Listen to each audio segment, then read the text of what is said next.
Selamat sore, sekarang pukul 5.21. Perkenalkan, nama saya Kalisa Kailin. Saya dari kelas ASEAN. Ini untuk UAS Hubungan Sipil dan Militer. Saya dengan NIM 01043230064. UAS Hubungan Sipil Militer ini akan dipresentasikan oleh saya sendiri. Saya dari pengajaran dosen Pak Yosef. Perkenalkan semuanya. Oke, baik. Hari ini kita akan mulai dengan analisa hubungan sipil dan militer antara empat negara. Yang pertama ada Vietnam dan Thailand, terus yang kedua ada Indonesia dan Filipina. Jadi, yang pertama perbandingan dua institusi militer yang di ASEAN itu Thailand dan Vietnam. Jadi, bagaimana masing-masing institusi didirikan. Pertama kita mulai dari Thailand secara militer. Akar awalnya itu pertama militer tradisional kerajaan Siam sebelum abad ke-19. Militer ini tidak profesional dan tidak memiliki organisasi permanen dalam pengertian modern. Fungsinya itu lebih untuk mempertahankan kerajaan dan membantu raja dalam menghadapi perang antar kerajaan di Asia Tenggara. Terus selanjutnya di pada awal modernisasi, pertama ada Raja Mongkut, maaf, Ive di tahun 1851 sampai 1868 mulai memperkenalkan patihan gaya barat dalam pengawal kerajaan. Yang kedua ada Raja Chulalongkorn, Raja Rama kelima 1868 sampai 1910 di fase pendirian militer modern. Inilah titik penting pendirian institusi militer Thailand pertama dalam gaya modern. Terus ada pendirian institusi militer formal. Pertama ada Royal Siamese Army 1870 sampai 1880. Pertama itu ada memprofesionalkan pasukan kerajaan. Yang kedua ada menata ulang unit menjadi Royal Siamese Army. Kedua ada Ministry of War 1887, itu di Ministry of War. Ini merupakan institusi nasional pertama yang secara resmi mengatur angkatan bersenjata termasuk komando, logistik, perencanaan dan pelatihan. Ini pertama-tama di mana kita bisa mengetahui bahwa Thailand adalah one of the strongest military forms. Terus yang terakhir ada Royal Military Academy yaitu Chulalongkorn 1887, di mana akademi ini berbasis secara standar Eropa dan juga secara profesionalisasi militer dan pelatihan-pelatihannya semua berdasarkan ajaran dari Eropa. Selanjutnya ada pembentukan angkatan laut pada tahun 1887, 1880, 90 itu secara era modern yang OTW ke 1990-an itu the Royal Siamese Navy. Ini Naval Academy yang didukung oleh struktur Denmark. Jadi ini struktur Denmark turun tangan langsung dari Denmark untuk membantu masyarakat dari Thailand untuk bisa menjadi militer angkatan laut. Jadi mereka bisa masuk perang. Itu di masa-masa di mana mereka tuh lagi membutuhkan sekali tenaga-tenaga angkatan laut. Sejak perkembangan abad ke-20 dari monarki ke negara modern, setelah kudeta di tahun 1932 mengakhiri absolutisme monarki. Jadi benar-benar sudah berakhir segalanya dalam sistem kerajaan dan ada perubahan antara kerajaan dan juga pemerintahan dan juga sipil. Jadi ini lebih kepada evolusi secara modern karena Thailand pada saat itu sebelum tahun 1932 atau sebelum abad ke-20 itu sangat-sangat ya the king is the highest form of everything. He's God, he's anything else gitu. Jadi itu menjadi salah satu contoh bagi kita bahwa masyarakat-masyarakat di Thailand pada saat itu tidak ada opsi lain untuk mengikuti forum-forum dan juga mengikuti segala kebijakan dari raja. Namun sekarang karena sudah memasuki abad ke-21 dari awal abad ke-20 sudah ada perbedaan antara masyarakat, pemerintah dan juga the royal family. Ini institusi militer semakin kuat sebagai aktor politik. Saya sering ikut campur. Yang kedua ada Royal Siamese Army yang tadi sudah dibahas, ini menjadi Royal Thai Army, jadi ganti. Terus ini struktur kementerian berubah menjadi Ministry of Defense seperti saat ini. Jadi ada perbedaan antara Army, the Royal Thai Army, dan juga ada Ministry of Defense. Jadi ini yang secara institusional lebih bisa mempunyai wewenang dan juga lebih banyak opsi-opsinya untuk bisa bekerja secara defense di negara Thailand. Terus selanjutnya ada di Vietnam juga. Jadi untuk Vietnam di akar awalnya, unit bersenjata Viet Minh di 1941 sampai 1944, organisasi Front Nasional yang dipimpin oleh Ho Chi Minh untuk memperjuangkan kemerdekaan dari Prancis dan Jepang. Jadi Ho Chi Minh adalah contoh terbesar, pahlawan terbesar di Vietnam yang menunjukkan bahwa organisasi Front Nasional pada saat itu walaupun masyarakatnya sedikit, walaupun militernya sedikit, tapi mereka bisa melawan antara Prancis dan Jepang juga. Terus pada awal 1940-an, Viet Minh membentuk tim propaganda bersenjata, bukan angkatan bersenjata formal. Jadi belum ada sama sekali gerakan formal untuk mempunyai sifat militer, namun ada sekelompok orang-orang yang bersenjata. Yang kedua ada unit ini fokus pada agitasi, perekrutan massa dan serangan kecil terhadap Jepang dan Prancis. Jadi benar-benar secara struktur itu sangat-sangat berantakan dan juga dikit sekali, tetapi ini mereka lebih fokus kepada perekrutan massa, di mana mereka mengundang dan mengajak teman-teman yang pro Vietnam ya terlebih kepada domestik masyarakat Vietnam itu sendiri untuk menjadi kekuatan terbesar negara gitu. Terus yang terakhir di fase tersebut di fase 1940-an ini belum ada militer negara, hanya gerilyawan revolusioner. Jadi masih bersifat quote unquote volunteer, namun mereka untuk memperjuangkan untuk apa namanya kemerdekaan Vietnam pada saat itu. Terus perkembangan abad ke-20 dari monarki ke negara modern, ini Vietnam Armed Propaganda Unit for National Liberation. Jadi ini pada saat itu masih dipimpin oleh para petinggi. Yang pertama ada Vo Nguyen Giap. Faktanya hanya ada 34 orang atau personil, tetapi inilah struktur militer pertama yang dibuat. Jadi Vo Nguyen Giap adalah salah satu contoh atau salah satu karakter yang sangat-sangat dihormati di Vietnam, dan ia menjadi tokoh yang sangat berrevolusioner dan sangat modern pada saat itu untuk mengembangkan pertama-tama bentuk militer di Vietnam. Selanjutnya ada transformasi menjadi Vietnam People's Army (VPA) di tahun 1948. Ini yang mengonsolidasikan berbagai kelompok bersenjata di Vietnam Utara. Pada 22 Mei 1948, pemerintahan Ho Chi Minh secara resmi menegaskan bahwa yang pertama ada militer berada di bawah Ministry of National Defense, yang kedua dikendalikan oleh Central Military Commission, yang ketiga dipimpin oleh Vo Nguyen Giap sebagai Menteri Pertahanan dan juga Panglima Angkatan Bersenjata. Jadi keduanya dari Ho Chi Minh dan juga Vo Nguyen Giap adalah contoh dan juga karakter yang membentuk kekuatan militer secara revolusioner dan juga secara komisi di Vietnam. Inilah institusi modern pertama di Vietnam. Jadi di 1948 adalah tingkat pertama di mana Vietnam berani untuk membuat tingkat-tingkat yang sangat-sangat besar untuk mencapai goalnya untuk menjadi negara yang bermiliter gitu. Terus yang beberapa karakter khas militer di Vietnam yang pertama ada berbasis gerakan revolusioner, bukan militer kolonial. sangat berpolitisasi, selalu terikat pada partai komunis karena sangat-sangat komunis Ho Chi Minh itu. Terus yang terakhir dipimpin figur strategis yaitu Fong Wing Gap. Jadi Fong Wing Gap untuk mempersiapkan kepemiliteran sebelum abad ke-20 atau saat ke abad 20 itu masih Fong Wing Gap di Vietnam. Terus bagaimana masing-masing institusi yaitu dalam Vietnam dan Thailand bereaksi dalam era otoritarianisme atau dictatorship.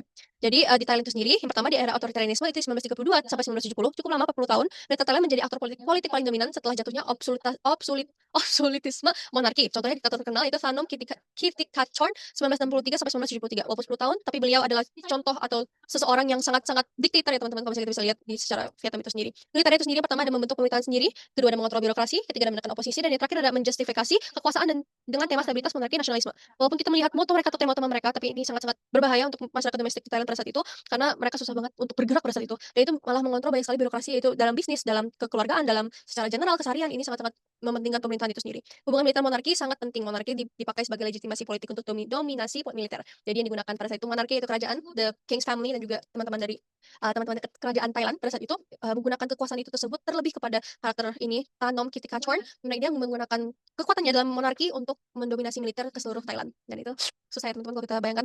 Pada saat demokratisasi, pertama militer Thailand berulang kali mengintervensi politik ketika demokrasi mengancam kepentingan mereka. Itu sangat-sangat berbahaya bagi masyarakat karena ya namanya politik teman-teman itu kan sangat-sangat monopoli. Dan itu berulang kali militer Thailand sering ikut campur. Yang akhirnya kalau kita lihat di Indonesia di KUHP itu lebih kepada kegangguan antara politik dan juga hubungannya sipil dan militer juga. Jadi cukup hancur pada saat itu, tapi bisa kembali lagi. Militer mundur sejenak pada saat itu karena adanya kudeta di 1930-an. Yang pertama ada ketegangan sipil tinggi, yang kedua ada ancaman terhadap elit monarki militer, dan yang terakhir ada pemerintah sipil dianggap tidak loyal pada monarki. Dan pada saat ini banyak sekali miscommunication antara kerajaan sipil dan juga militer juga secara politik dan ekonomi karena ketegangan sipil cukup tinggi. Banyak sekali tidak setuju dengan demokratisasi ini dan juga banyak sekali ancaman terhadap militer dan juga monarki gitu, dan banyak sekali vague differences between the people, tapi itulah yang membuat kita lebih bisa mengerti soal Thailand pada saat itu. Selanjutnya ada kunci-kunci riset yang di tahun-tahun ini. Jadi pertama di 1973 di mana mahasiswa mendesak demokratisasi, militer ditarik mundur dan tetapi kembali di 1976. Jadi perang ini bisa dibilang berjalan selama 3 tahun untuk ditarik demokratisasi itu untuk militernya sendiri. Jadi kekuatan militer dikuatkan namun sipil lebih kuat. Di 1992 protes Black May memaksa militer mundur tapi pengaruh tetap kuat. Jadi militer walaupun disuruh mundur tapi mereka mempunyai sangat-sangat berat hubungannya kepada monarki sehingga perhubungan monarki militer X itu dengan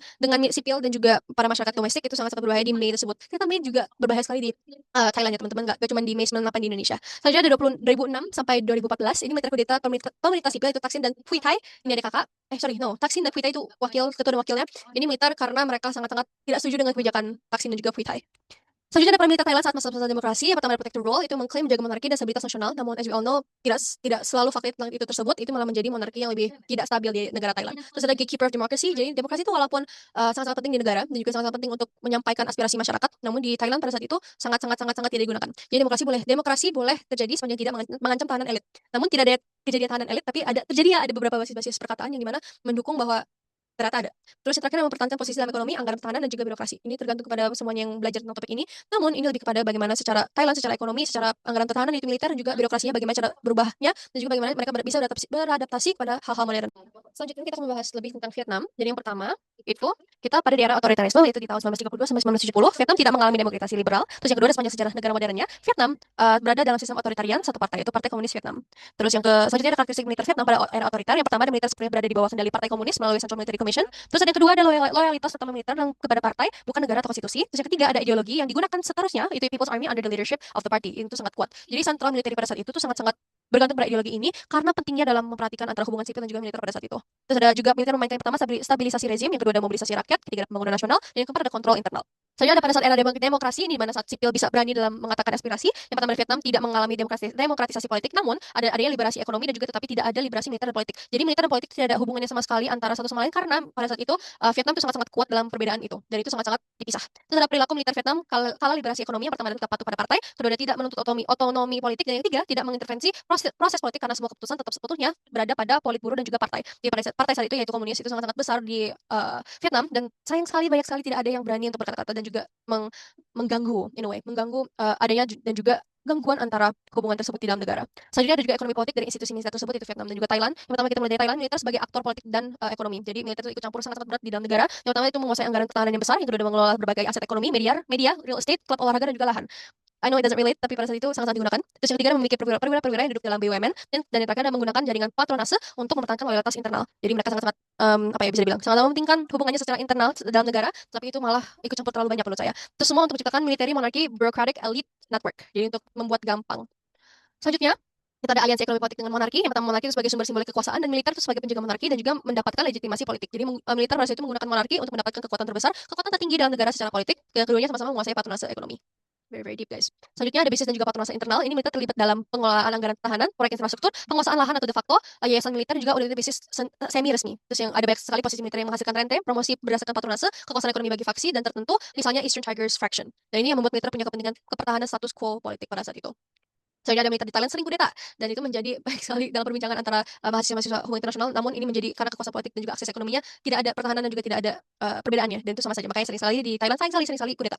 Terus selanjutnya di Vietnam juga, yang pertama ada kontrapartai terhadap daya militer. Pertama, militer tidak mempunyai kepentingan ekonomi mandiri. Yang pertama, tidak boleh melakukan bisnis politik bebas. Kedua tidak memiliki fraksi bisnis internal. Dan juga ketiga, tidak memiliki jaringan oligarki sendiri. Namun kita bisa bentar lagi cari tahu kenapa mereka masih tetap saja mempunyai bisnis politik bebas pada saat itu untuk oligarki tersebut. Kegiatan ekonomi militer dalam Vietnam itu secara resmi atau VPA memiliki perusahaan militer negara. Yang pertama ada Viettel, itu telekomunikasi. Yang kedua ada perusahaan konstruksi dan infrastruktur. Yang terakhir ada pertanian dan juga industri ringan. Terus ada namun negara-negara lain, negara-negara yang kita bahas dari tadi, ini masih menjadi hubungan terbesar dengan perusahaan-perusahaan. Perusahaan yang pertama tetap menjadi aset negara atau partai, bukan mesin kekayaan pribadi perwira, dan juga terakhir tidak menciptakan oligarki militer.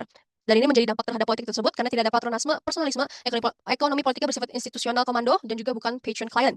Terus kesimpulannya, ini bisa menjadi hubungan yang sangat-sangat penting bagi kita masyarakat Indonesia untuk bisa pelajari sebagai mahasiswa hubungan internasional juga, bahwa kepentingan-kepentingan untuk membedakan antara politik, militer, dan juga ekonomi itu sangat-sangat penting. Karena kalau misalnya tidak ada perbedaan tersebut, misalnya seperti di Indonesia untuk KUHP, sayang sekali banyak sekali yang menggunakan kekuatan tersebut, mempunyai banyak sekali hal-hal yang bisa membedakan antara ketiga faktor tersebut, namun disatukan yang akhirnya menjadi yang bisa dibilang the wrong use of power. Dan itu yang menjadi pembahasan kita di kelas kekuatan besar, di mana ini menjadi salah satu contoh bagaimana negara tidak bisa bertahan. Dan itu yang menjadi pengurangan antara they have to sacrifice out of the three, they have to sacrifice one or two. Kalau misalnya militer di sacrifice, ya politik dan ekonomi dikembangkan. Namun kalau politik dan ekonomi di sacrifice, militer yang kuat. Dan itu malah nggak stabil negaranya. Jadi secara kesimpulan, Thailand dan Vietnam mereka mempunyai banyak sekali sejarah.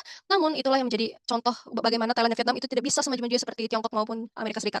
Selanjutnya ada personalisme, ini di mana di bukunya Terence Lee, Defect or Defend, dalam menggambarkan Indonesia dan Filipina. Pertama, dampak terhadap politik. Personalisme menurut Terence Lee adalah karakteristik rezim otoriter yang kekuasaannya terpusat pada satu individu atau bukan pada institusi atau partai. Kekuatan itu tersendiri terdiri dari satu poin, yaitu kekuatan saja dan pemimpin tunggal, or single leadership. Dan itu yang menjadi salah satu kesusahan pada saat ini, masih susah untuk dimengerti karena banyak sekali yang tidak percaya akan hal atau topik pemimpin tunggal. Yang pertama ada kekuatan itu sendiri terdiri dalam satu poin. Yang pertama, pola hubungan dirasakan antara patron dan client. Yang kedua ada kedekatan personal. Kedua ada konsep keduanya ada personalisme membuat militer. Yang pertama ada kurang terinstitusionalisasi. Kedua ada rentan terpecah. Dan yang ketiga lebih mungkin membelot atau defect karena loyalitas terfragmentasi.